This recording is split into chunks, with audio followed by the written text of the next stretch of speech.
Hello everyone, welcome to this A2 English listening practice video. Today, we are going to talk about winter and how people in my town enjoy this season. Winter in my town is a season of change. When the first signs of cold weather appear, everything around us seems to slow down. Trees lose their leaves and the streets feel quieter, as if the world is taking a deep breath. People bundle up in warm coats, scarves and gloves, trying to protect themselves from the biting cold wind. But despite the chill in the air, winter has its own charm, a special kind of beauty that makes you stop and notice the little things. In my family, we have a tradition that brings warmth to the winter months. Every year, we gather together to prepare hot pot ingredients. The kitchen fills with the delicious smells of fresh vegetables, meat, and broth. As we sit around the table, laughing, talking, and sharing the meal, the cold outside seems far away. It's a time when we can forget about the busy world and focus on each other. No matter how cold it is, these moments create warmth in our hearts. While some people find winter difficult to handle, I think it's a great time for reflection. It's a season that encourages you to slow down and think about your life, your goals, and the year ahead. Last winter, I started keeping a journal, something I had never done before. Writing down my thoughts helped me make sense of my feelings and prepare for the future. Sometimes, just looking out the window at the snow-covered ground gives me time to reflect in peace. Of course, winter isn't just about staying indoors. The cold weather makes it harder to go outside, but when I do, I find that the world looks different in winter. The streets are quieter, the air is crisp, and everything seems more peaceful. Even though I'm not a big fan of the freezing temperatures, I enjoy the stillness that winter brings. One of my favourite things about winter is the food. There's something about hot chocolate or a warm bowl of soup that makes the cold more bearable. Last year, I tried making vegetable stew for the first time, and it became a new favourite. The warmth of the food, combined with the cosy atmosphere inside, makes winter feel a little less harsh. It's simple, but it's one of the things I look forward to the most. Even though winter can be tough for some, I believe it's a time to create new routines. Whether it's trying out new hobbies like cooking, reading, or even yoga, winter gives us the chance to discover something new. This season offers an opportunity to build traditions and enjoy the little things that make life more meaningful. You just have to look for them. Winter may not be everyone's favourite season, but it has its own special way of bringing people together. It's a time for family, for quiet reflection, and for creating memories. For me, winter is about finding peace in the cold, cherishing the warmth of home, and appreciating the people around you. Now, I'm going to ask you 2 questions about today's article. Write your answers in a comment down below. 1. What is your favourite winter tradition? 2. How do you enjoy winter despite the cold weather? Okay, that's all for today's lesson. Keep practicing your English, and I'll see you next time. Hello everyone. Welcome to this A2 English listening practice video. Today, we are going to talk about how to figure out your life and what you want. Many people, especially young people, feel uncertain about their lives. This feeling is completely normal. You may wonder, what do I want to do? Or, what makes me happy? These questions can be difficult to answer, but they are a part of growing up. First, it is important to understand what uncertainty means. Uncertainty means not being sure about something. For example, many young people feel uncertain about their future. This feeling can make you feel confused or even tired. But remember, it is okay to feel this way. It is a phase in life where you learn more about yourself. One way to figure things out is to explore different interests. This means trying new activities or hobbies. For instance, you can take a painting class, learn to cook a new recipe, or join a sports team. Exploring helps you discover what you enjoy. It is like going on little adventures to learn about yourself. Next, when you start exploring your interests, set small and achievable goals. This means making goals that are easy to reach. For example, if you like writing, try to write a short story or a poem. If cooking interests you, try to make a new dish each week. These small goals can help you feel more confident and show you what you like. Remember, it is okay if something does not work out. You can always adjust your goals and try something else. The key is to keep moving forward, even if it is just one small step at a time. Thinking about your past experiences can also help you find what you want. Reflect on what you enjoyed in school or what hobbies made you happy.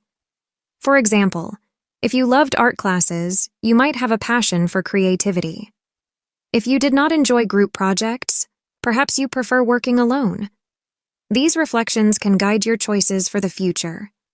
Another way to find new perspectives and inspiration is by reading books or watching videos. Sometimes the stories and insights from authors or speakers can spark our thoughts. By learning about others' experiences, we can discover new possibilities and options. Whether it's self-help books, motivational videos, or documentaries, these resources can provide valuable insights to help us better understand our feelings and needs. If you ever feel really stuck or stressed, remember that it is okay to take a break. Life can be busy and overwhelming. Taking time to rest can help you clear your mind and gain a fresh perspective. Whether you go for a walk, meditate, or just spend some quiet time alone, taking a break allows you to understand yourself better. Lastly, remember that figuring out what you want in life is a journey, not a destination. It is okay if you do not have all the answers right away. Enjoy the process of exploring different options and learning about yourself. Life is full of surprises, and your desires may change over time. In conclusion, keep trying new things, setting small goals, reflecting on your past, and seeking support from others. Be patient with yourself, and trust that you will find your way eventually. Now, I'm going to ask you 2 questions about today's article. Write your answers in a comment down below. 1. What is one new activity you would like to try? 2. How can taking a break help you understand what you want? Okay, that's all for today's lesson. Keep practicing your English, and I'll see you next time. Hello, everyone. Welcome to this A2 English listening practice video. Today, we are going to talk about remembering new words. Have you ever learned a new word but forgotten it soon after? This happens to many people, so don't worry if it happens to you. Today, we will talk about why this happens and share some easy tips to help you remember new words. Why is it hard to remember new words? One reason is that English words can be very different from the words in our own language. For example, the order of words in a sentence may be different, or a word might have only one meaning in English but many meanings in our own language. These differences make it hard to connect English words with the words we already know. Another reason is that we don't practice new words enough.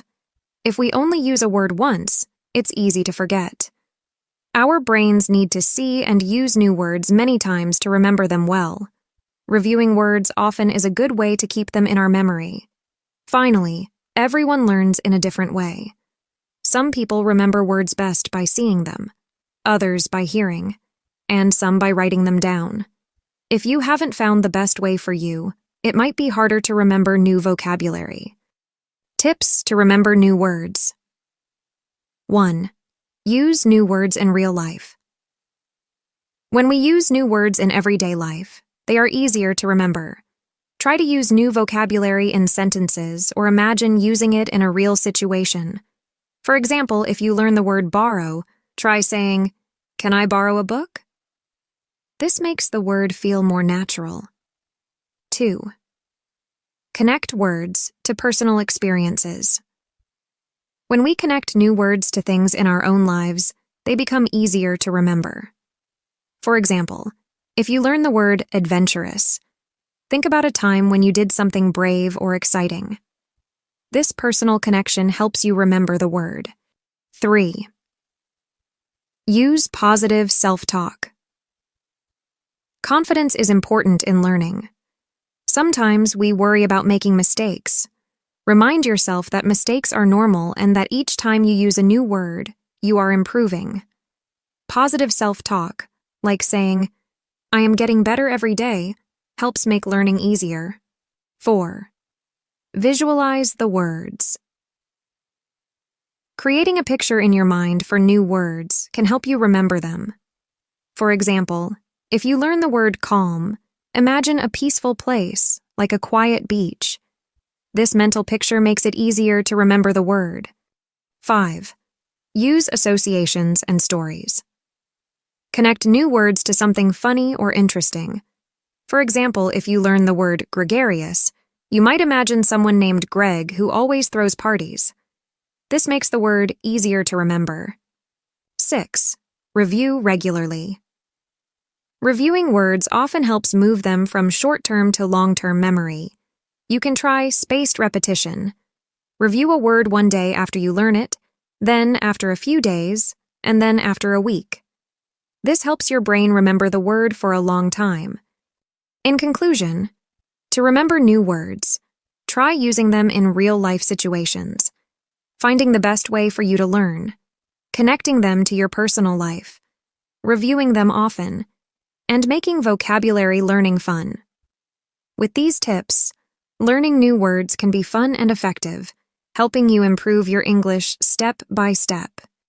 Now, I'm going to ask you 2 questions about today's article. Write your answers in a comment down below. 1. Why is it hard to remember new English words? 2. What are some ways you can use new words to help you remember them? Okay, that's all for today's lesson. Keep practicing your English, and I'll see you next time. Hello, everyone. Today, we are going to talk about speaking English fluently. Many people want to speak English well, but they don't know how.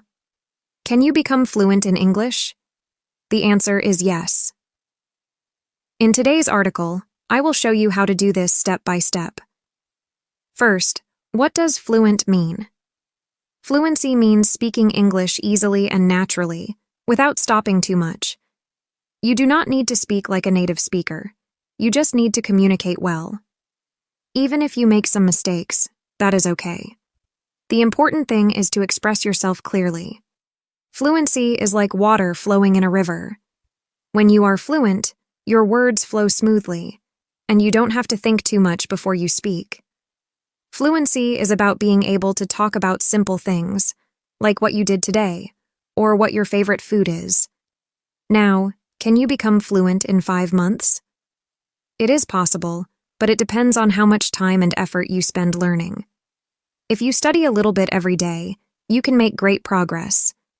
Here are some steps to help you reach fluency. To speak English fluently, you need to practice every day. You don't have to study for hours.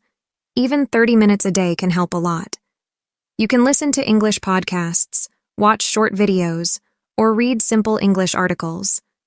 The key is to make learning a part of your daily life. For example, you can listen to an English song or podcast while you have breakfast. You can review new words during your lunch break. In the evening, you can watch an English TV show or my video. By making English a part of your daily routine, you will learn faster. You don't need to know thousands of words to be fluent. Start by learning the most common words and phrases in English. This will help you talk about everyday things, like your family, your hobbies, or your favorite food. For example, words like hello, thank you, eat, go, and play are used very often in English. Learn these first. Once you know these common words, you can start putting them into sentences. You can say things like, I like to eat pizza, or I go to school every day. This way, you can quickly start having simple conversations in English. To become fluent, you need to speak a lot. Don't worry about making mistakes. The more you speak, the better you will become. You can talk to yourself, find a language partner, or even practice with friends. If you can't find someone to speak with, you can record yourself speaking and listen to your voice. It's important to speak English out loud, not just in your head. By speaking out loud, you train your brain and mouth to work together. This will help you speak more naturally. Listening is a great way to improve your speaking. When you listen to English, you learn how native speakers talk. You can listen to English music, watch movies, or listen to podcasts. Try to understand how people use words and phrases. You don't need to understand every word, but try to get the main idea. For example, you can listen to an English podcast about your favorite topic. This way, you will stay interested, and it won't feel like studying. The more you listen, the more you will get used to how English sounds. Learning a language takes time. Don't get frustrated if you don't see progress right away. Keep practicing, and you will improve. The key is to stay focused and practice regularly.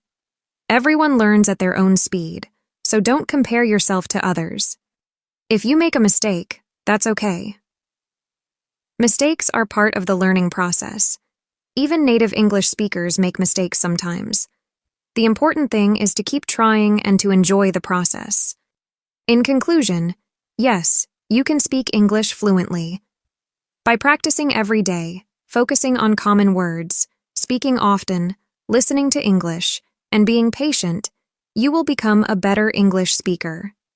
Remember, fluency is about communication, not perfection. That's all for today's lesson. Now, I'm going to ask you 2 questions about today's article. Write your answers in a comment down below.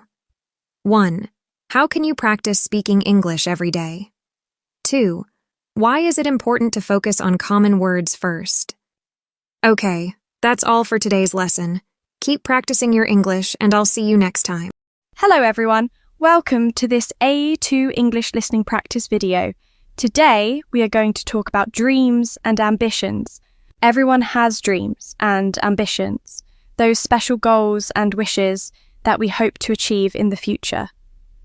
Dreams can be about anything, like having a successful career, traveling to new places, or even helping others in some way. For example, some people dream of becoming a teacher or an artist. One of my biggest dreams is to travel around the world. I want to visit different countries, experience new cultures, and meet people from all walks of life. I've always been curious about how people live in different parts of the world, and I believe that traveling can teach us a lot about ourselves and others. To achieve this dream, I am saving money and planning my trips carefully. Another ambition of mine is to build a successful career. I want to work in a field that I'm passionate about, something that challenges me and allows me to grow. For example, working in a hospital or a school. To reach this goal, I know that I need to work hard, learn new skills, and stay focused on what I want to achieve. It's not always easy, but I believe that with determination and effort, I can get there. Sometimes dreams and ambitions require us to make sacrifices or face challenges. For example, if your dream is to become a doctor, you might need to study for many years and work long hours, but in the end, achieving your dream makes all the hard work worth it. It's also important to remember that dreams can change over time. What we want today might be different from what we want in the future. Maybe you want to become a soccer player now, but later you may want to become a scientist. That's okay. The important thing is to keep setting goals for ourselves and working towards them. Having dreams and ambitions gives us something to look forward to. They motivate us to keep moving forward even when things get tough. For example, when we feel tired or frustrated, our dreams can give us strength. It's also helpful to talk about your dreams with friends or family. They can give you advice and support. Sometimes, sharing your dreams makes them feel more real.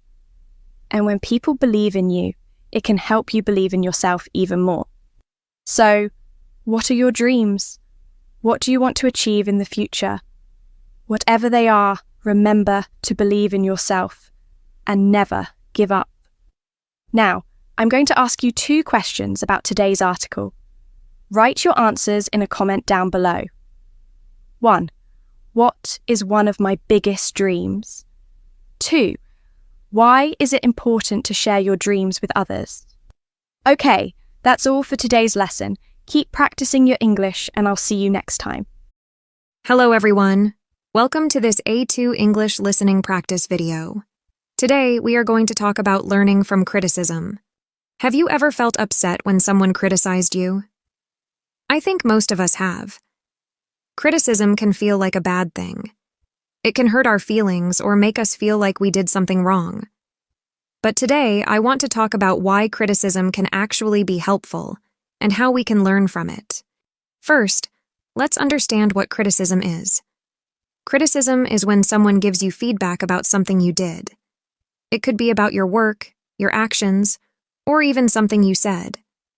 Sometimes criticism is positive, like when someone says, "You did a good job, but here's how you can do even better."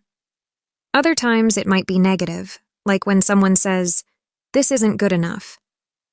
Even though negative criticism can be hard to hear, it can help us grow. When I first started learning English, I made a lot of mistakes. My teacher would often tell me what I was doing wrong. At first, I felt embarrassed and thought, maybe I'm not good at this. But then I realized that my teacher was not trying to make me feel bad. She was helping me see where I could improve. So I started listening carefully to her feedback and used it to get better. Over time, I became more confident in my English skills. Here are a few tips on how to learn from criticism. First, try to stay calm and listen carefully. Instead of getting angry or sad, think about what the person is saying. Ask yourself, is this true? Can this help me improve? Second, ask questions if you don't understand the criticism. You can say, "Can you explain what you mean?" Or, "How can I do better next time?" This shows that you are willing to learn and improve. Third, remember that no one is perfect. Everyone makes mistakes, and that's okay. What's important is how we respond to those mistakes. Sometimes criticism is not fair or it is too harsh. In these cases, it is important to remember that not all criticism is useful. If someone is being mean or not helping you improve, it might be better to ignore that feedback and focus on the constructive criticism that can help you grow. In the end, learning from criticism is about being open to feedback and using it to become a better person. It's about understanding that we all have things to learn and ways to improve. So, the next time someone gives you criticism, take a deep breath, listen carefully, and think about how you can use it to grow. Now, I'm going to ask you 2 questions about today's article. Write your answers in a comment down below. 1. How can criticism help you improve? 2. What should you do if criticism feels too harsh or unfair? Okay, that's all for today's lesson. Keep practicing your English and I'll see you next time. Welcome back to the final part of our pronunciation series. In the first 2 videos, we discussed why pronunciation is important and shared some practical tips for improving it. Now, in this last video, we're going to look at some specific pronunciation challenges that many English learners face and how you can tackle them with targeted practice. One common problem is the th sound, which doesn't exist in many languages. To make this sound, place your tongue between your teeth and blow air out. Words like think, 3, and this are great examples to practice with. It may feel strange at first, but with regular practice, it will become easier and more natural. Silent letters can also be tricky. In English, many words contain letters that are not pronounced, such as the K in night or the B in comb. These silent letters can be confusing for learners, but the good news is that once you know which letters are silent, you can skip over them when speaking. One way to practice is to make a list of common words with silent letters and review them regularly until you remember which letters to leave out. Another area where learners often struggle is word stress. In English, stressing the wrong syllable can change the meaning of a word or make it harder for others to understand. For example, in 2-syllable nouns like table and apple, the stress is on the first syllable, while in two-syllable verbs like relax and enjoy, the stress is on the second syllable. Practicing with these word pairs will help you get used to the correct stress patterns in English. Vowel sounds are another challenge because English has more vowel sounds than many other languages. Words like ship and sheep may sound similar to learners, but they have different meanings. Practice listening to these subtle differences and repeat the words until you can hear and say them correctly. If you find consonant clusters challenging, try focusing on the individual sounds first. Break down the word into smaller parts and practice each part separately. Once you feel comfortable, combine the sounds smoothly. This method helps improve your pronunciation without feeling overwhelmed. Intonation is another key part of pronunciation. English speakers tend to raise and lower their voices to show meaning. For example, when asking a question, our voices usually go up at the end of the sentence. You can practice this by listening to how native speakers ask questions and then mimicking their tone. Finally, let's talk about connected speech.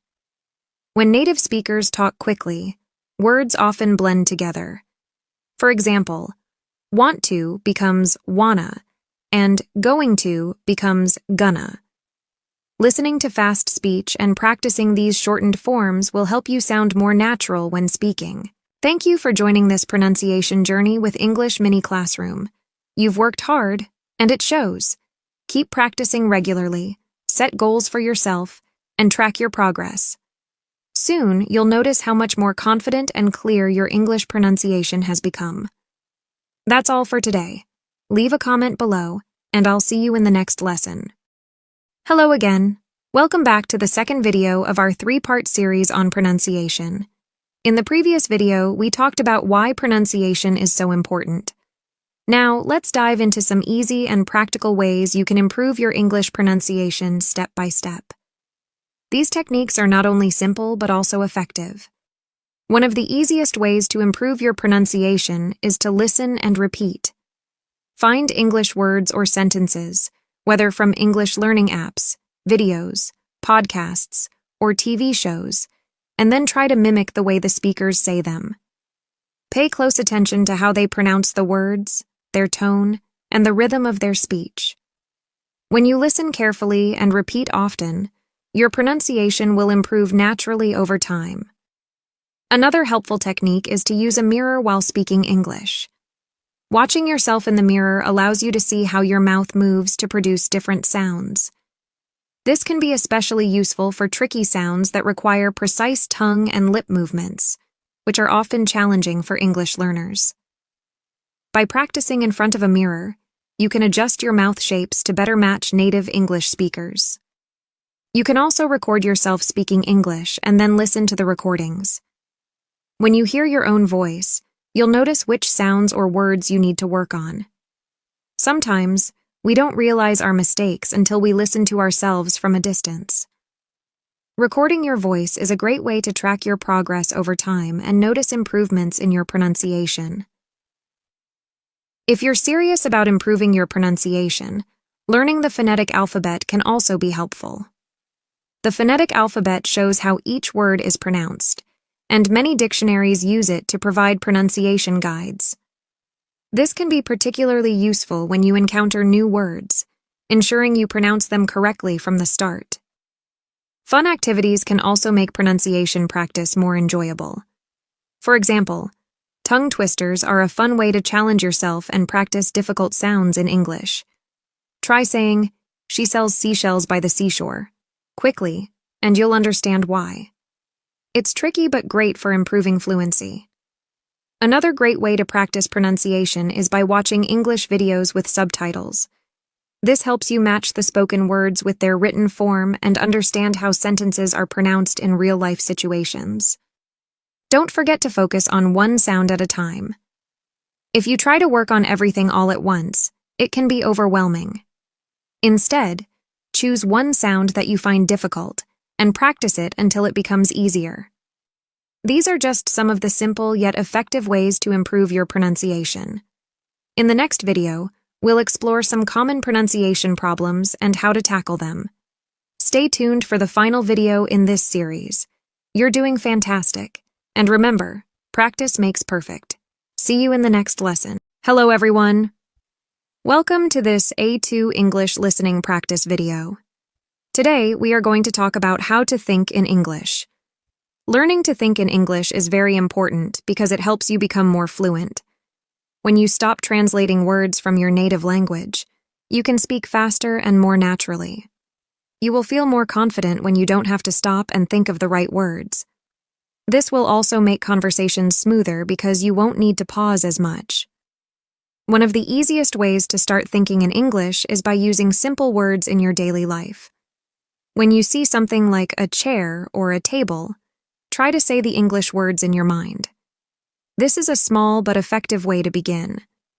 At first, it might feel a bit strange, but the more you practice, the easier it will become. Soon, these words will come to you automatically.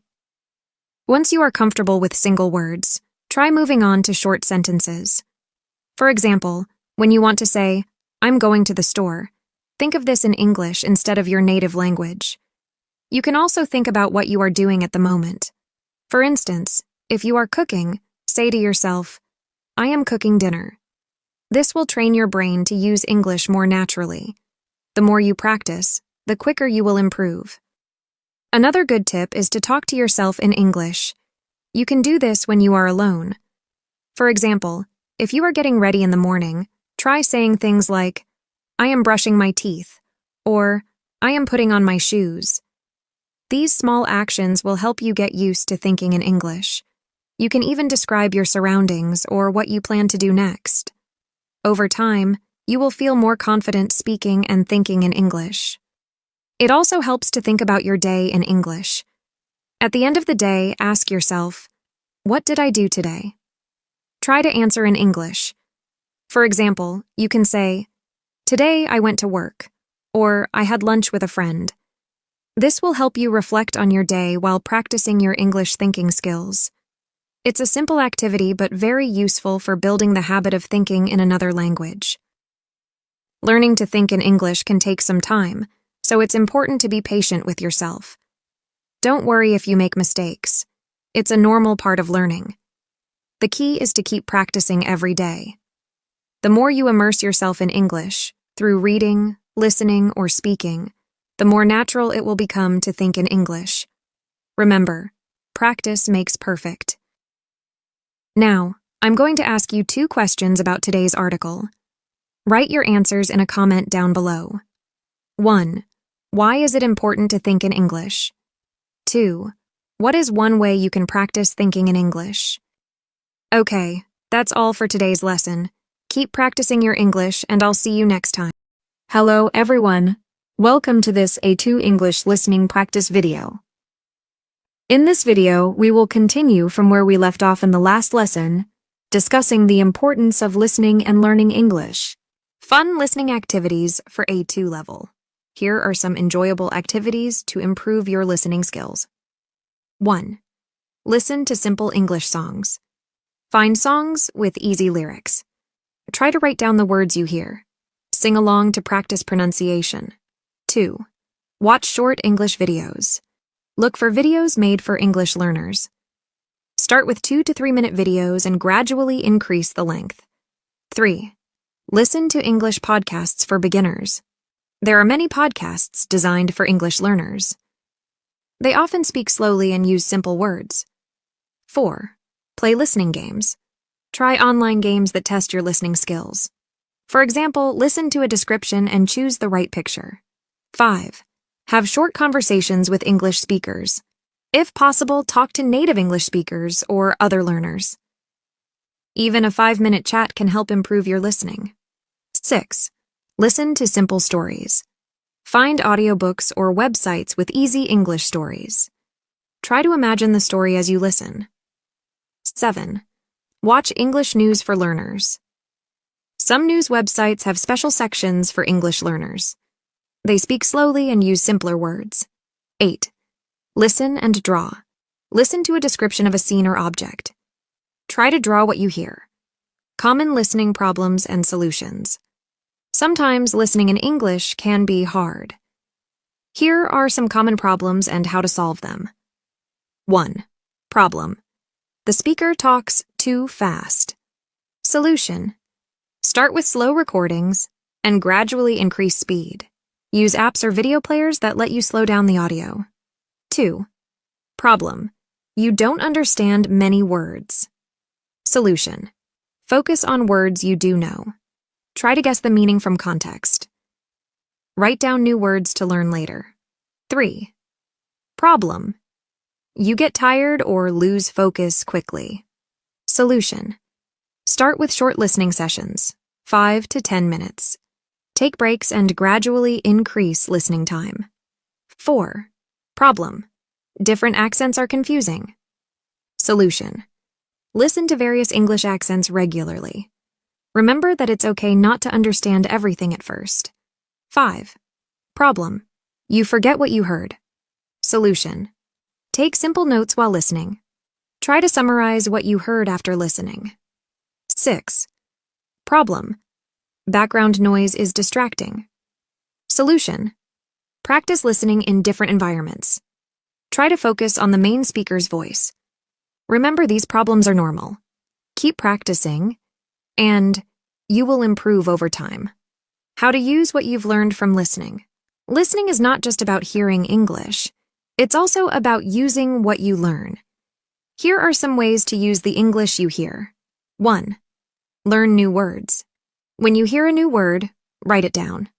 Try to guess its meaning from how it's used. Look it up in a dictionary later. 2. Notice grammar structures.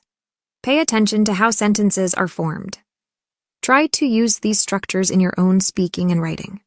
3. Improve your pronunciation. Listen carefully to how words are pronounced. Try to copy the pronunciation when you speak. 4. Learn everyday phrases. Notice common phrases people use in conversations. Practice using these phrases yourself. 5. Understand culture. Listening can teach you about English-speaking cultures. Pay attention to how people talk in different situations. 6. Develop your own speaking style. As you listen more, you'll find ways of speaking you like. Try to use these in your own English speaking. This video has 3 parts and we'll continue discussing more tips on how to improve your listening skills in the next parts. Stay tuned. Thank you for joining this lesson with English Mini Classroom. Keep up the great work with your listening practice. You're doing fantastic. See you in the next lesson. Learn a new English word every day. Hello everyone, and welcome back to English Mini Classroom. Today's video is a bit long, so I have divided it into 2 parts. Let's get started with part 1. Today, we're going to talk about a fantastic way to improve your English. Learning a new word every day. This simple habit can help you grow your vocabulary and feel more confident when speaking English. Let's dive in. Why learn a new word every day? Learning a new word each day is a great idea for many reasons. 1. It's easy. You only need to learn 1 word, which doesn't take much time. 2. It adds up. After a month, you'll know 30 new words. After a year, 365 new words. 3. It improves your English. More words help you understand and speak better. 4. It's fun. Learning new words can be like solving puzzles. 5. It helps with reading. You'll understand more when you read English texts. How to choose a new word. Picking a new word to learn each day is easy. Here are some ways to do it. 1. Use a word-a-day calendar or app. 2. Open a dictionary and choose a random word. 3. Pick a word from something you read or heard in English. 4. Choose words about topics you like: food, sports, music, etc. 5. Ask a teacher or English-speaking friend for a new word. Remember, try to choose words that are useful for your level and interests. Steps to learn a new word. Learning a new word is more than just knowing what it means. Follow these steps to really learn your new word. 1. Write it down. Write the word in a notebook or on your phone. This helps you remember it better. 2. Learn the meaning. Look up the word in a dictionary. Try to understand what it means in your own language. 3. Learn how to say it. Listen to how the word is pronounced. Practice saying it out loud several times. 4. Use it in a sentence. Write a simple sentence using the new word. This helps you understand how to use it. 5. Draw a picture or find an image. If possible, draw a simple picture of what the word means. Or find a picture online that shows the word's meaning. 6. Learn related words. Look for words that mean the same thing, synonyms. Look for words that mean the opposite, antonyms. 7. Review. Look at your new word again later in the day. Try to remember its meaning without looking it up. Example: learning the word. Delicious. Let's practice these steps with the word delicious. 1. Write it down, delicious. 2. Learn the meaning. It means something tastes very good. In simple English, very yummy or very tasty. 3. Learn how to say it. It sounds like delicious. Practice saying it. This pizza is delicious. 4. Use it in a sentence. The chocolate cake was delicious. I love eating delicious fruits in summer. 5. Draw or find an image. You could draw a smiley face eating something. Or find a picture of tasty food online. 6. Related words. Synonyms: tasty, yummy, scrumptious. Antonyms: disgusting, awful, unpleasant. 7. Review. Later ask yourself, what does delicious mean? Try to remember without looking at your notes. Thank you for learning with English Mini Classroom. Keep learning, keep practicing, and keep growing your English vocabulary. Let's meet in the next video. Hello everyone, welcome to this A2 English listening practice video. In this final part, we will continue discussing how to improve your listening skills and explore some ways to apply what you've learned. Setting listening goals. To improve your listening skills, it's good to set goals. Here are some example goals for A2 level learners. 1. Short-term goals, daily or weekly. Listen to English for 10 minutes every day. Learn one new word from listening each day. Watch one English video with subtitles each week. 2. Medium-term goals, monthly. Understand the main idea of a 5-minute English conversation. Watch an entire episode of an English TV show for learners. Correctly, answer 7 out of 10 questions about a short audio clip. 3. Long-term goals, 3 to 6 months. Have a 10-minute conversation in English without many pauses. Understand English songs without looking at the lyrics. Watch a short English movie without subtitles and understand the main story. Remember to make your goals smart, specific, measurable, achievable, relevant, and time-bound. Tracking your listening progress. It's important to see how you're improving. Here are some ways to track your progress. 1. Keep a listening journal. Write down what you listened to each day. Note any new words or phrases you learned. 2. Take regular listening tests. Many English learning websites offer listening tests. Take a test every month to see how you're improving. 3. Record yourself speaking. Your speaking often improves with better listening. Record yourself talking about what you heard. 4. Use a calendar. Mark each day you practice listening on a calendar. Try to create a streak of consecutive days. 5. Set challenges for yourself. For example, try to understand a new type of English content each week. Note which challenges were easy or difficult. 6. Ask for feedback. If possible, talk to an English teacher or speaker about what you heard. They can check if you understood correctly. Conclusion. Listening is a super important part of learning English. It helps you understand how the language sounds, learn new words, and communicate better. Remember these key points. 1. Listen regularly, even if it's just for a few minutes each day. 2. Start with easy materials and slowly try more difficult things. 3. Don't worry about understanding every word. Focus on the main idea. 4. Try different types of listening activities to make it fun and interesting. 5. Set goals and track your progress to stay motivated. 6. Be patient with yourself. Improving your listening skills takes time, but it's worth it. Every time you listen to English, you're training your ears and brain. You're getting better, even if you don't notice it right away. Keep listening, keep learning, and soon you'll be understanding English much better. This video had 3 parts, and they all work together to help you improve your listening skills step by step. Thank you for joining this lesson with English Mini Classroom. Keep up the great work with your listening practice. You're doing fantastic. See you in the next lesson. Hello, everyone. Today we're going to talk about something very exciting, the Paris Olympics. This event is coming up soon, and it's going to be amazing.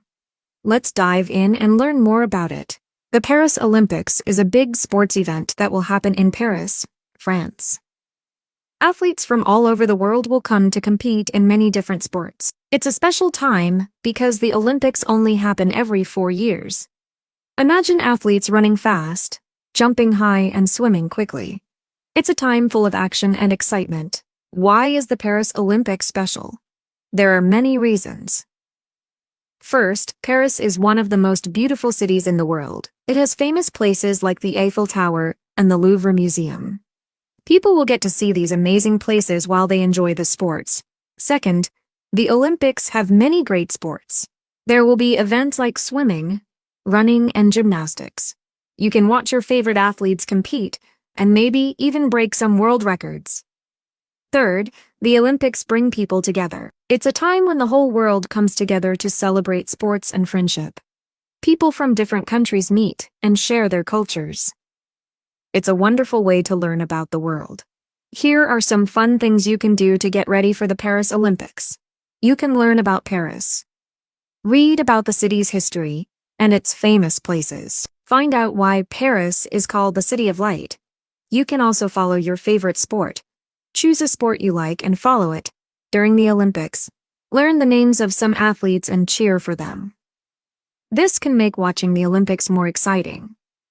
Another great idea is to use the Olympics to practice your English. Watch English videos about the Olympics and try to understand them. This is a fun way to learn new words and improve your listening skills. Let's talk about some cool facts about China's strengths in the Olympics. China has become a powerhouse in the Olympic Games, excelling in sports like table tennis, diving, gymnastics, and badminton. Chinese athletes have won numerous gold medals and set world records in these disciplines. For instance, table tennis is almost synonymous with China's dominance, with Chinese players consistently winning top honors. In diving, China's precision and skill have led to many Olympic victories. Gymnastics and badminton are other areas where China showcases its exceptional talent and training. The Olympics is a great time to learn and have fun. Here are some ways you can get involved.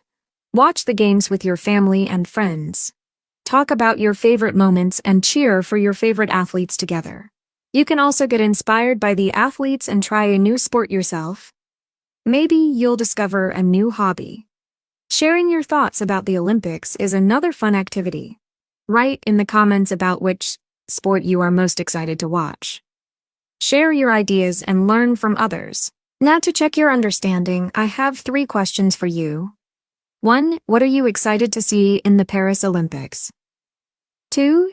Can you find 5 new English words related to the Olympics? 3. How will you celebrate the Olympics? Thank you for learning with English Mini Classroom.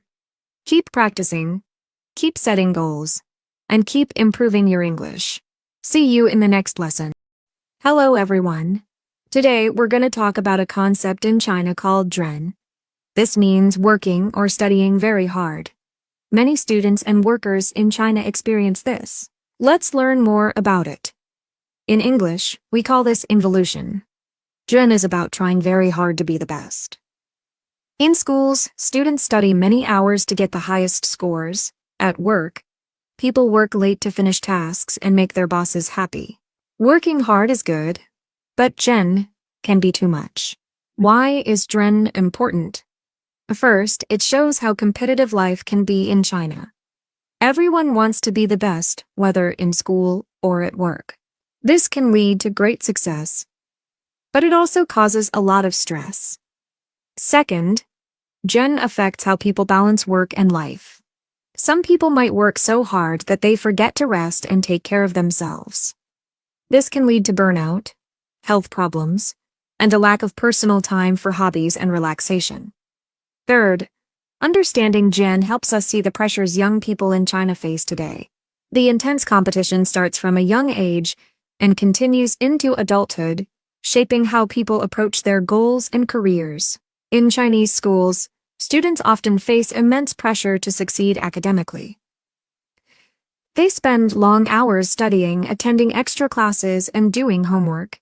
This is driven by the desire to get into top universities, which are seen as a pathway to good jobs and a successful future. This intense focus on education can lead to stress, anxiety, and even health issues among students.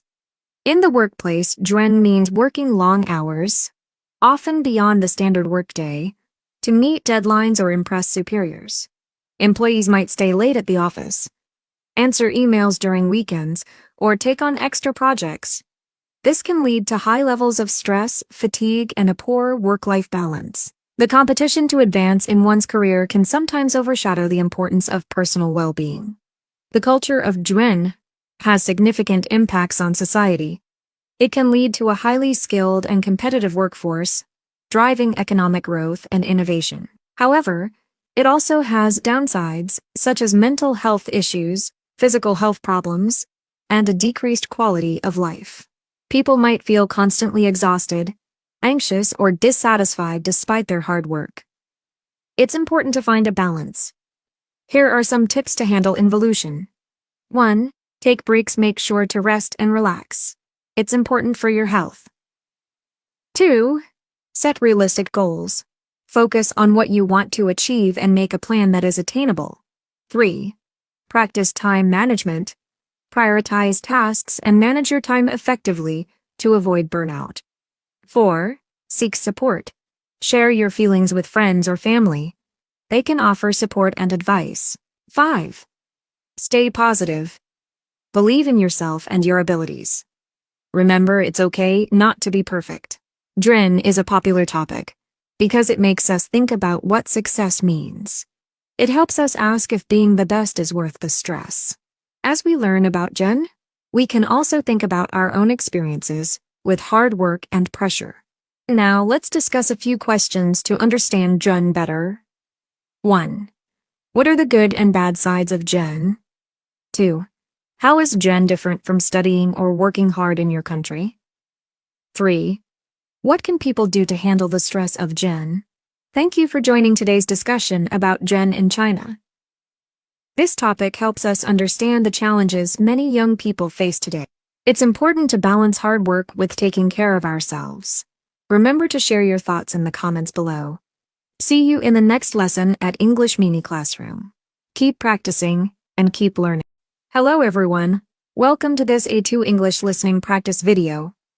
You can use this video to train your listening and comprehension as I speak. Are you ready? Today we're going to talk about communication. This is an extremely important topic because all of us need to communicate in our daily lives. First of all, let's talk about some of the different ways that people communicate. In the past, communication was pretty simple. You could talk to people in person, you could call people on the phone, or you could write people a letter. But nowadays, there are lots of other ways for people to communicate with each other. The internet has given us many more methods of communication. Nowadays, for most young people, sending messages is more common than actually talking to people. They use messaging apps, social media apps, and normal text messaging. We also have video call platforms like Skype and Zoom. This technology has completely changed the way that we communicate. However, there are some things related to communication that will always be the same. For example, communication always requires effort. You need to make an effort to call someone, send them a message, or knock on their door. Communicating with others takes effort, energy, and time. Another thing that's necessary for good communication is good listening skills. Do you know someone that isn't a good listener? This person probably isn't a fun person to talk to. When someone only talks about themselves and they don't ask you questions, this can be annoying or boring. When you talk to someone who really listens to you, it's much more satisfying. So this is something that we can all practice with being better listeners. Another important part of communication is having empathy. Empathy is the ability to understand and feel what other people are feeling. When you talk to someone who's empathetic, it feels like they understand you and they care about you. But when you talk to someone who's not empathetic, you probably don't feel this way. One other skill that can help your communication is humor. This refers to being funny. When people have a good sense of humor, it's really fun to talk to them because you can laugh together. Humor makes communication more interesting in general. Okay, now let's talk about some of the difficulties with communication. One of the hardest situations is when you're talking to someone who speaks a different language. I'm sure many of you have had the opportunity to speak English to someone who doesn't speak your language. This is both exciting and hard. It's exciting because you get to practice your English in a real situation. But it's hard because English isn't your native language. You can't express yourself how you express yourself in your language. Of course, this is why you're learning English, so that you can speak to people from other countries more effectively. Another thing that can be difficult is if you're a shy person. People who are shy usually don't feel comfortable meeting new people and talking to many people. I used to be shy when I was a kid, but I think people can become less shy if they practice.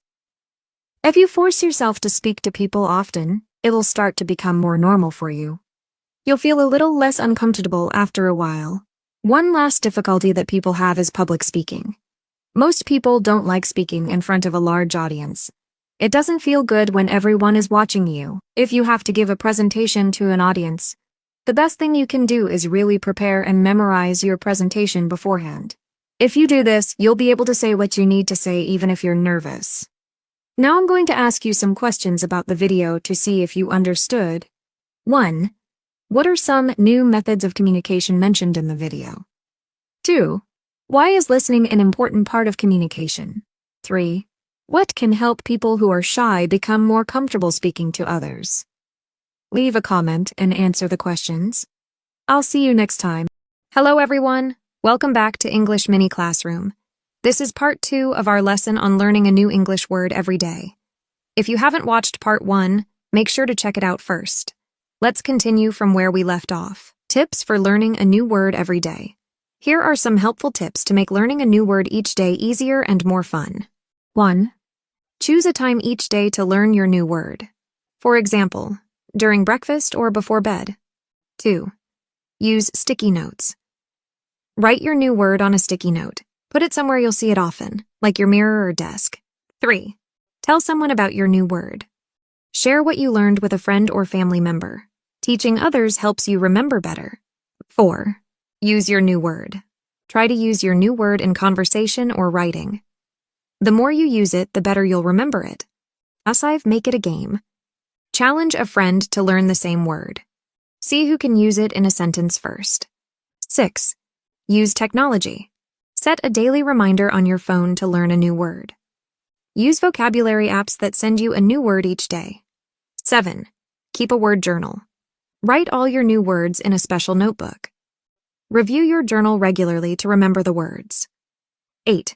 Learn words in themes. Each week, choose words about a specific topic.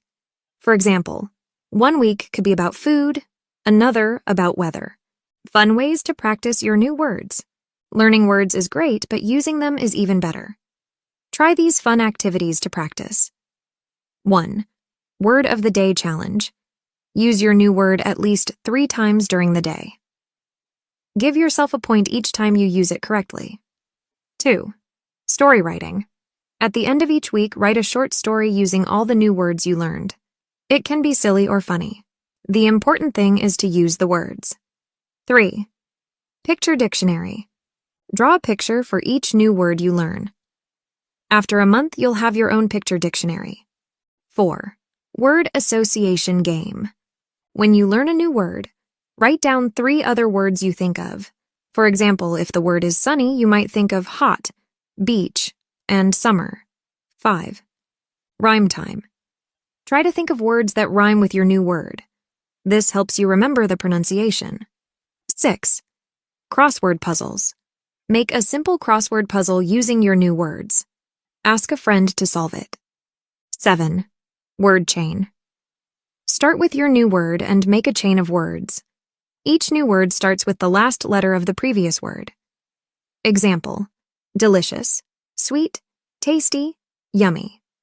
8. Conversation practice. Have a short conversation with a friend or language partner. Try to use your new word naturally in the conversation. Overcoming challenges. Sometimes learning a new word every day can be challenging. Here are some common problems and how to solve them. 1. Problem: forgetting to learn a word. Solution: set a daily reminder on your phone or put a note somewhere you'll see it. 2. Problem: not having time. Solution: combine word learning with another daily activity, like brushing your teeth or eating breakfast. 3. Problem: finding it boring. Solution: try different methods like apps or games to make it more fun. 4. Problem: forgetting words you've learned.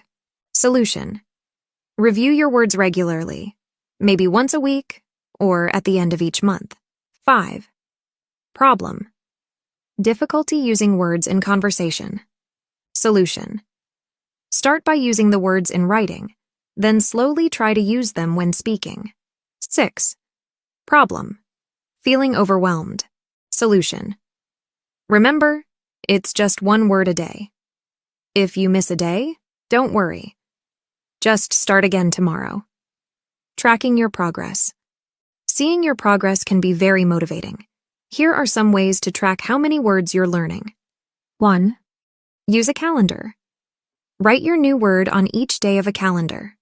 At the end of the month, you can see all the words you learned. 2. Make a word jar. Write each new word on a small piece of paper. Put the paper in a jar or box. Watch your jar fill up over time. 3. Create a word wall. Write each new word on a sticky note.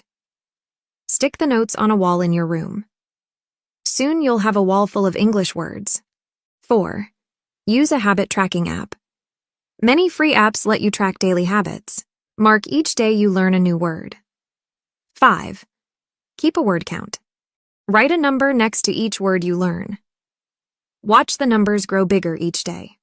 Conclusion: learning a new English word every day is a simple but powerful way to improve your language skills. It doesn't take much time, but it can make a big difference in your vocabulary and confidence. Remember: 1. Choose words that are interesting and useful to you. 2.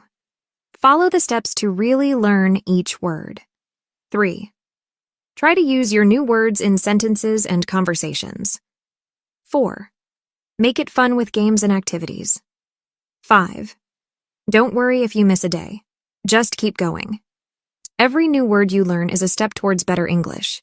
Be proud of yourself for making this effort to improve your language skills. Now it's your turn. What new English word will you learn today? Start now, and soon you'll be amazed at how many new words you know. Thank you for learning with English Mini Classroom. Keep learning, keep practicing, and keep growing your English vocabulary. See you in the next lesson. Hello everyone, welcome to this A2 English listening practice video. You can use this video to train your listening and comprehension as I speak. Today we're going to talk about a special Chinese tradition called Yiqiu. This is one of the 24 solar terms in China, and it marks the beginning of autumn. Yiqiu usually falls in early August, based on the lunar calendar. Yiqiu is very important in Chinese culture. It means the hot summer is ending and cooler weather is coming. There are many traditional customs to celebrate Yiqiu. One common tradition is Tieqiu Bao, which means sticking autumn fat. On this day, people eat foods rich in fat and protein, like braised pork, stewed chicken, beef stew, and various fish dishes. These foods help people store energy for the coming cold weather. This tradition comes from ancient farming times when people needed to regain strength after working hard in the summer. and to prepare for the autumn harvest and winter work. Besides Tietubel, there are other customs for Liqiu. For example, in some areas people hold ceremonies to thank the land gods for the harvest and to pray for good luck in the future. In southern China, people eat autumn peaches to avoid autumn illnesses and keep their families healthy. On Liqiu, there is a special weather phenomenon called autumn tiger. Even though Liqiu marks the start of autumn, the weather can still be very hot for a while, sometimes even hotter than in summer. This period is called autumn tiger, and people need to stay cool and avoid overheating. Farmers pay a lot of attention to Liqiu. It signals that it is time to start harvesting crops like rice, corn, and beans. Autumn is a busy time for farmers, and they need to work hard to gather their crops before the cold weather arrives. It is also a time to prepare for winter crops, such as plowing fields and planting wheat. In traditional Chinese medicine, Liqiu is a time to take care of health. People are encouraged to eat healthy foods and avoid getting cold. Drinking warm tea and eating soups are common ways to stay healthy. Chinese medicine believes that Liqiu is a time when the body's yang energy starts to decrease, so people should focus on health and wellness to adapt to the seasonal changes. Liqiu is a special time in China. It reminds people that the seasons are changing and that they should get ready for the cooler days. It is a time to enjoy good food, take care of health, and appreciate the beauty of autumn. Now I will ask you some questions to see if you understood. 1. What does Liqiu mark the beginning of? 2. What is Tietubel? 3. What do farmers do during Liqiu? Leave a comment and answer the questions.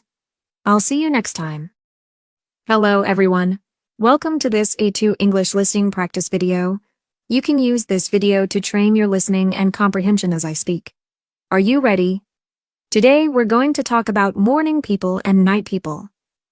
Many of us consider ourselves either a morning person or a night person, and we might have different lifestyles. People are different in many ways, and one of the differences is whether they prefer the morning or the night. Some people love the morning. They wake up early and feel full of energy as soon as the sun rises. These are morning people. On the other hand, there are those that come alive when the moon is out. They're more active and alert during the night. These are night people. Let's dive deeper into the preferences and habits of both morning people and night people. Morning folks often enjoy the quiet and calm of the early morning hours. They like hearing birds chirping and maybe seeing the sunrise. This peaceful time helps them start the day feeling good, making it easier to get things done. For them, the morning is the best time to do things. They feel most productive when the day is fresh and new. Many of them like to get things done early, so they can relax later in the day. Night people, however, find their peace or productivity at night. They might feel creative and inspired, while other people are already in bed. At that time, they can focus on their thoughts and projects without getting easily distracted. Nighttime is precious to them for hobbies, studying, working, or other things. In terms of spending time with others, morning people tend to plan activities for the earlier part of the day. They enjoy socializing during daylight hours, such as having brunch with friends or going on a morning walk with someone. They might feel closer to people who also enjoy getting up early. Night people, however, prefer social events later in the day. They feel more energetic and social as the day goes on. Night people might enjoy going to dinner with friends, chatting late into the night, or going to concerts. They often have friends who also prefer nighttime activities. So what are some advantages and disadvantages of being a morning person or a night person? One of the best things about being a morning person is that the day usually feels longer. When you wake up earlier, it can feel like you have more time to do things. The earlier I wake up, the more things I do during my day. However, one disadvantage of being a morning person is that you might get really sleepy later in the day. If you wake up really early, you're probably going to get tired early. How about night people? Well, one advantage of being a night person is that you can often socialize more with other people. After people finish their workday, there's still time to hang out with family and friends before the day is over. They go to bed later, so they have more time in the evening. Most people socialize after work, not before work. However, One disadvantage of being a night person might be your sleep schedule. Many night people still have to wake up early on weekdays, so this means they might sleep less. And how about you? Are you a morning person or a night person? Now I'm going to ask you some questions about the video to see if you understood. 1. What is one advantage of being a morning person? 2. Why might night people have trouble with their sleep schedule? 3. What types of activities do night people prefer to do? Leave a comment and answer the questions. I'll see you next. Hello everyone. Welcome to this A2 English listening practice video. You can use this video to train your listening and comprehension as I speak. Today we're going to talk about a traditional Chinese house called a sihuyuan. A sihuyuan is a traditional Chinese courtyard house. It is a type of building where the rooms are arranged around a central courtyard. This means that the house has 4 sides and the courtyard is in the middle. The buildings on each side are connected, forming a square or rectangle around the open space. Sihuyuan houses are famous for their comfort. They stay cool in the summer and warm in the winter, making them a great place to live. These houses were perfect for big families. In the past, different generations of the family would live together in one sihuyuan. The courtyard was a place where everyone could meet, play, and relax.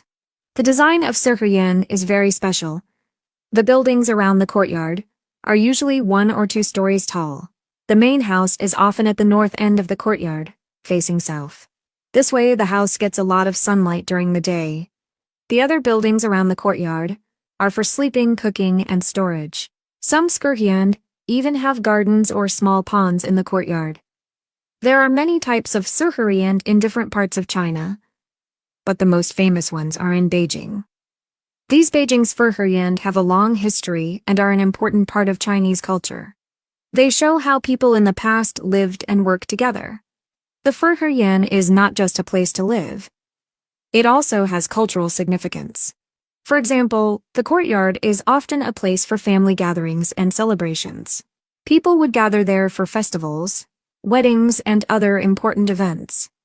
The courtyard is also a place where children can play and where adults can relax after a long day. One special tradition related to sihuyuan is the family gatherings during important festivals.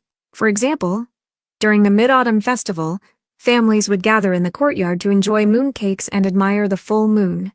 The courtyard was a perfect place for these gatherings, allowing family members to spend time together in a peaceful and beautiful setting.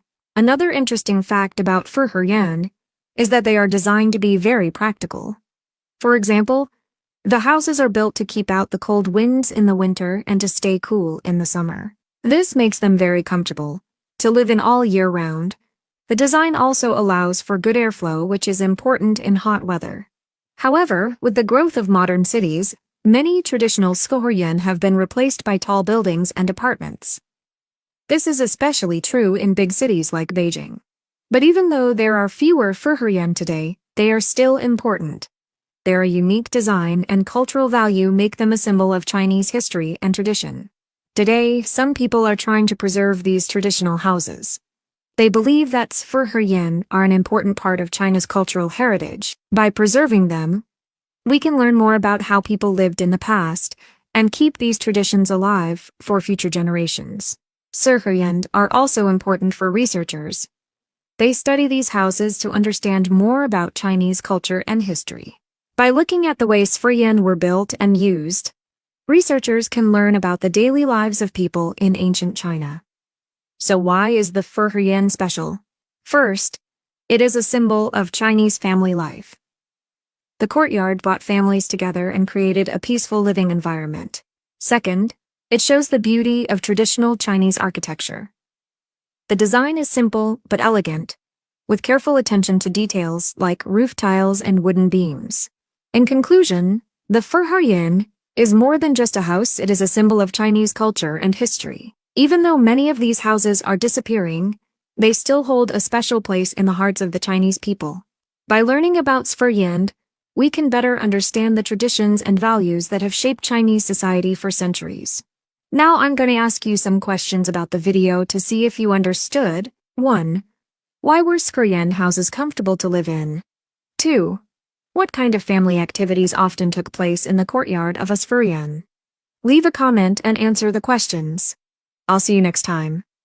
Hello everyone, welcome to this A2 English listening practice video. Today, we're going to talk about something very important for learning English. Listening. Listening is a key skill that helps you understand and speak English better. Let's explore why listening is so important and how you can improve your listening skills. Why is listening important? Listening is very important when learning English. Here's why. 1. It helps you understand how English sounds. You hear how words are pronounced. You learn the rhythm and melody of English. 2. It improves your speaking. The more you listen, the better you can speak. You learn how to say words and sentences correctly. 3. It helps you learn new words. You hear new words being used in real situations. You understand how to use words in sentences. 4. It makes communication easier. Good listening helps you understand what others say. It makes conversations smoother and more enjoyable. 5. It helps with other English skills. Listening helps with reading, writing, and speaking. It's connected to all parts of language learning. Types of listening in English. There are different types of listening you can practice. 1. Casual listening. Listening to English songs, movies, or TV shows. This is fun and helps you get used to how English sounds. 2. Focused listening. Listening to learn specific information. For example, listening to the weather forecast to know if it will rain. 3. Interactive listening. Listening during a conversation. You need to understand and respond to what you hear. 4. Critical listening. Listening to form an opinion or make a decision. For example, listening to different product reviews before buying something. All these types of listening are important and help you in different ways. How to improve your listening skills. Now, let's look at some ways you can get better at listening in English. 1. Listen regularly. Try to listen to English every day, even if it's just for a few minutes. Make it a habit like brushing your teeth. 2. Start with easy material. Begin with simple English songs or short videos. As you improve, you can try more difficult things. 3. Use English subtitles. When watching videos, turn on English subtitles. This helps you connect the sounds you hear with written words. 4. Listen to different accents. Try listening to people from different English-speaking countries. This helps you understand different ways of speaking English. 5. Focus on the main idea. Don't try to understand every word at first. Try to get the general meaning of what you're hearing. 6. Repeat what you hear. Try to say the words and sentences you hear out loud. This helps you practice pronunciation and speaking. 7. Take notes. Write down new words or phrases you hear. You can look them up later to learn more. 8. Use listening resources for English learners. There are many websites and apps with listening exercises for your level. These often come with questions to check your understanding. This video has 3 parts, and we'll continue discussing more tips on how to improve your listening skills in the next parts. Stay tuned. Thank you for joining this lesson with English Mini Classroom. Keep up the great work with your listening practice. You're doing fantastic. See you in the next lesson. Hello everyone, welcome to the final part of this A2 English practice video. In this part, we will talk about how to use the speaking skills you have learned and apply them in real-life situations. Using your speaking skills helps you build confidence and become better at communicating in English. One of the best ways to improve your speaking is by practicing in real-life situations. For example, when you order food at a restaurant or cafe, you can use polite language, ask for suggestions, and make special requests if needed. Try saying something like, "Can I please have a coffee with no sugar?" Or, "What do you recommend for lunch today?" Another great way to practice is by asking for directions. Use simple and clear language to get the information you need. You might say, "Could you tell me how to get to the nearest bus stop?" Or, "Where is the nearest supermarket?" Additionally, making small talk is another excellent way to practice. Talk about the weather, current events, or shared interests with people you meet. For instance, you can say, "The weather is nice today, isn't it?" Or, "Did you see the new movie that just came out?" Participating in public speaking activities is another way to boost your confidence and improve your speaking skills. You can give a short talk, speak at an event, or join a public speaking class. Public speaking helps you practice organizing your thoughts, speaking clearly, and engaging with your audience. For example, you can prepare a short presentation about a hobby, travel experience, or favorite book. If you're looking for more structured practice, consider joining workshops or classes that focus on public speaking. These settings offer a supportive environment to practice and receive feedback. You can also think about joining a Toastmasters club, which helps people improve their public speaking and leadership skills. Joining English conversation clubs or language exchange meetups is another great way to practice speaking with others. These clubs provide a friendly environment where you can discuss various topics and receive feedback. Look for local conversation clubs or language exchange events in your area for regular practice opportunities. If you prefer practicing online, many virtual conversation groups and language exchange platforms host regular meetings for English learners. Incorporating English into your daily activities is an excellent way to make speaking practice part of your routine. Try thinking in English throughout the day. You can describe what you see, plan your day, or even talk to yourself in English. This practice helps you feel more comfortable using English in everyday situations. Another idea is to keep a journal where you write about your daily experiences, thoughts, or reflections in English.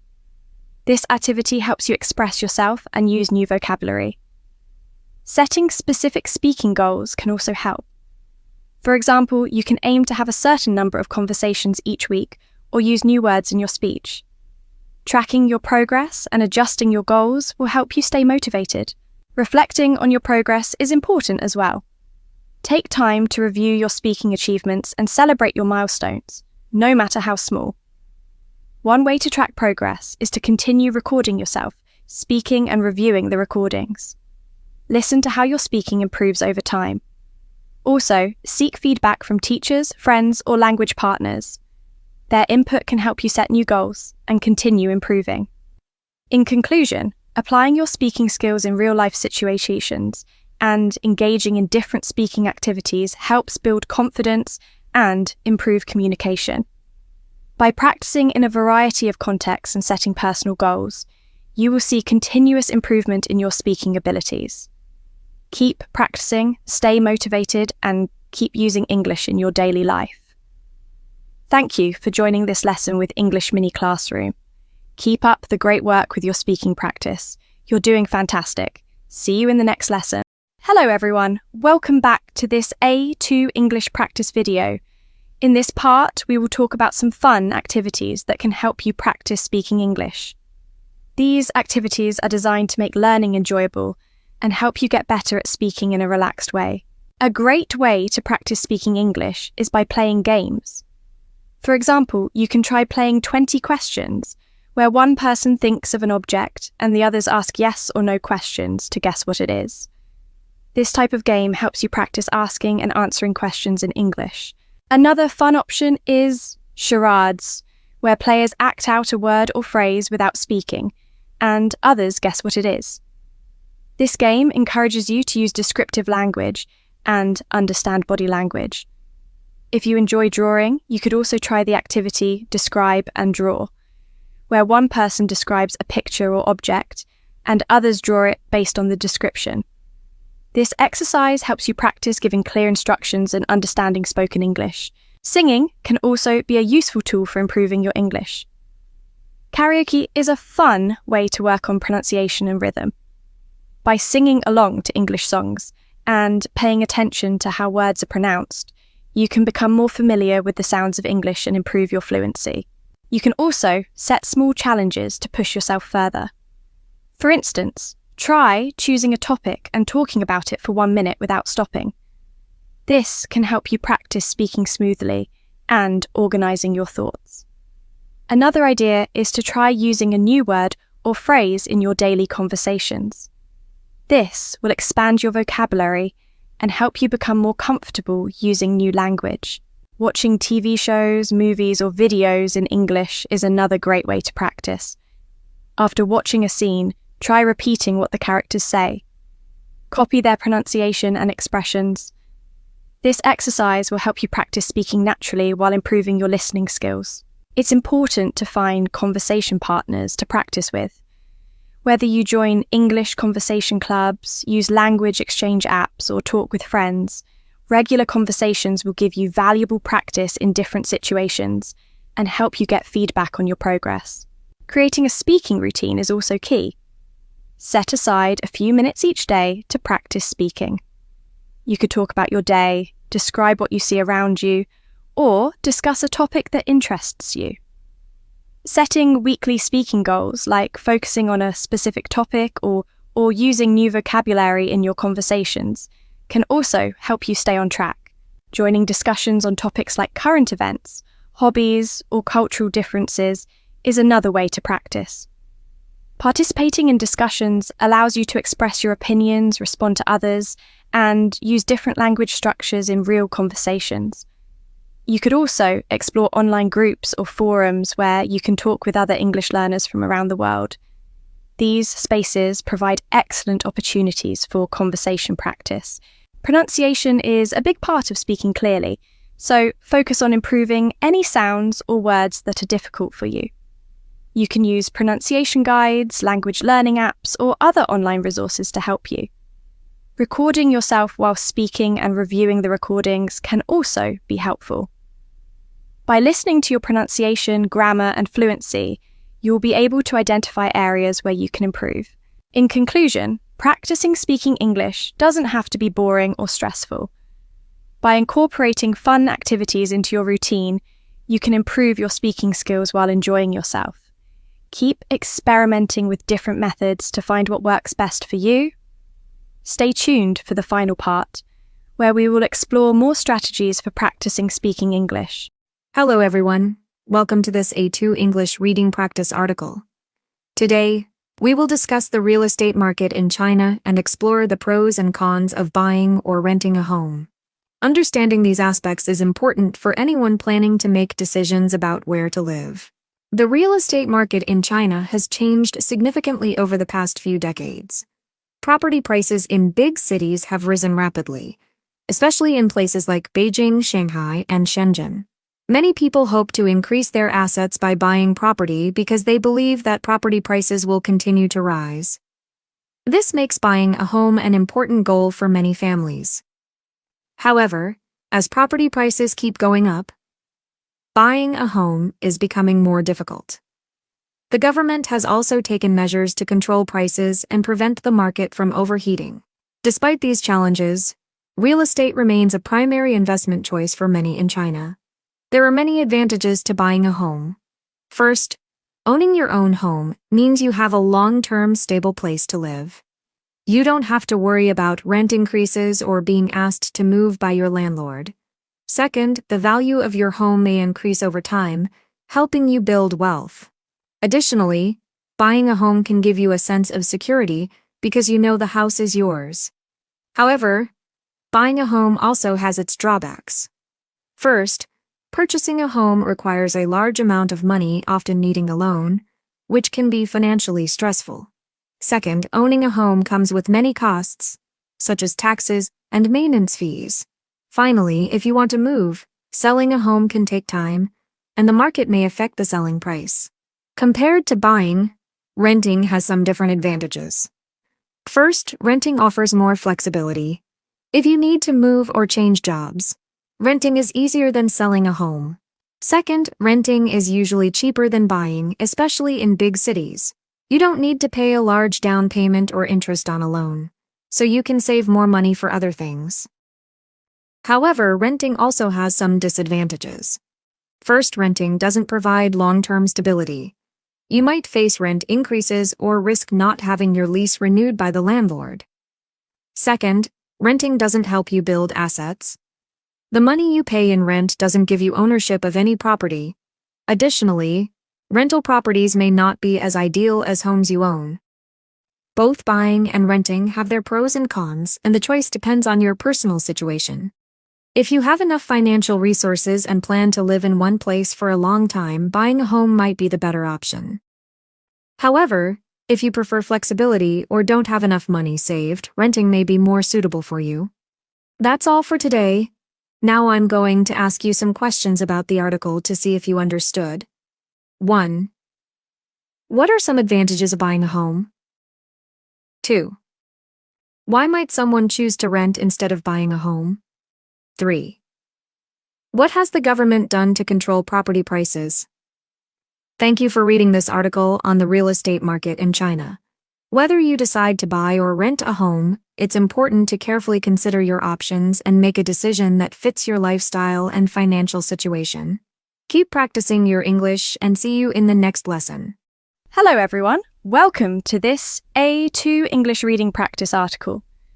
Today we will discuss the basics of family finance and investment.